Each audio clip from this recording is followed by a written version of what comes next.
So today I really wanted to do a commentary breakdown on this scav run that I did on reserve and kind of go over the method in which I feel like if you're a scav player or an undergeared PMC, you should go about engaging in a fight with a geared player, a very geared player. So I'll go ahead and start the video. Now normally when I do reserve raids as a scav, especially at night, I'm kind of just looking to make profit. I'm staying around the outside and looting like duffel bags or gun boxes of things of that nature. And this time I had already done a couple raids and made some profits, so I kind of wanted to push my luck a little bit and just go down straight down to D2, see if I could find some raiders or some PMCs or something, like some high tier loot or something. And I get very lucky. I get very lucky indeed. I go right down here, and as soon as I peek this, I come across a two-man. It was just perfect timing. You see the first one there, very geared. Second guy, I managed to hit the headshot on him, and I'm waiting for his teammate to peek this. I can kind of feel that he's gonna peek it. I hit the headshot. I'm pretty sure I hit his helmet there, and I missed the second shot. And now I haven't realized, but he's actually in the middle of the room now, and he's cooking up a nade, and I still think that he's somewhere here. But you'll see he's taking a while to peek it, so I go to get a different angle, and instead I see him right there, so I just keep running this way. He does a little spray at me, and now this is where the method kind of comes in. This is like how I feel every undergeared player should go about fighting what you know for a fact is a geared player. And the number one thing is controlling distance. So as you can see, I could have stayed here and I could have tried to fight him from this angle here. I could have waited for him to push this way or for him to push around to this area behind me, down the stairs and through this doorway. I could have done it like that, but that kind of just, that gives him the upper hand because he clearly has like an SMG, like a very fast shooting suppressed gun, and he's very geared. So like my chances of winning a close quarters battle with this guy is like I just have to get very lucky and hit the face shot on him because I'm pretty sure his helmet's going to protect him from another headshot probably, or his armor's definitely going to tank. I'm using PS. Like I don't have the upper hand in a close quarters situation, so I want to get distance immediately. So I run up this ramp. And I didn't hear him chasing me or anything, so I kind of just wait right here. And I still didn't hear anything. I was surprised, and I finally hear him kind of sprinting all the way around. Well, not really, but I heard him heavy breathing, which is when I switched shoulders here. So you'll hear. It's right here. Yeah, I just heard like a gasp of air here. It was like an audio bug, I'm pretty sure. So I switched shoulders because I knew he was coming from here now. And I'm just kind of waiting.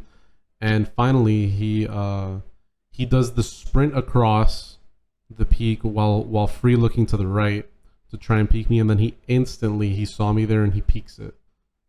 And I tried to get like the scope in headshot on him and I missed. I was pretty exposed here.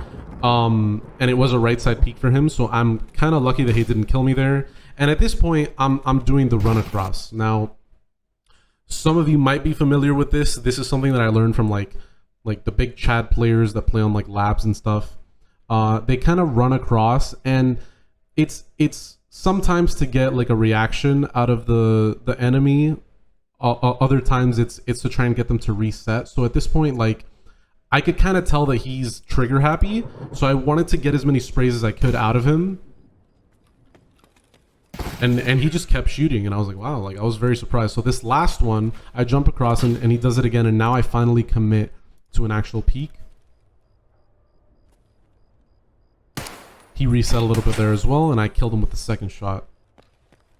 Now, the reason why you do this this jumping back and forth, especially if the enemy is trigger happy, you want to get them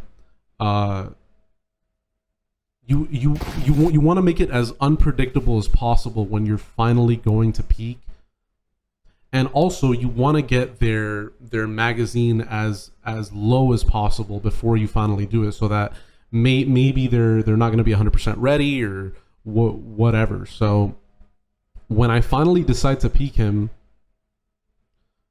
he had actually reset. If you see here, he reset for a second. He went away for a second, and he reset again. He peeked again. And I had the advantage here because I was already holding the peak.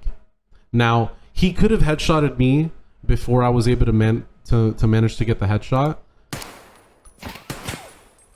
He shot like right over my head, but I was able to get mine. And I just run right down, and I'll show you the loot. So he was very geared, extremely geared. If I would have fought this guy from close quarters, I was done. He would have obliterated me. And you'll see as well, he was a level 41. And this was like 2.5 weeks ago, so level 41 was still extremely high. It's still kind of high now. And I couldn't believe it. And if he had played more aggressively, he would have definitely killed me. Like if he would have ran up that ramp, he probably would have killed me. Like it would have been much more difficult for me to line up the headshot while he's sprinting straight at me, especially with like the stress that induces. And the other player that I killed, he was kind of carrying. The other player had like PNVs. He didn't have the tan night vision. And he was like level 25 or something. But I got very lucky with that headshot right there.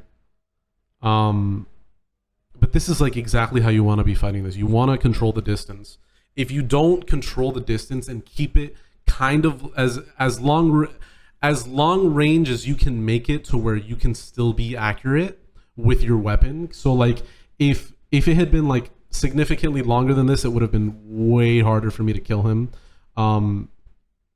And if I had been more aggressive with him, I would have definitely died. And if he had been more aggressive with me, I would have definitely died. So this is like the perfect way that you want to go about fighting a super geared player. So yeah, that's basically the video. I hope that it was insightful. I hope this helps you guys. And thanks so much for watching.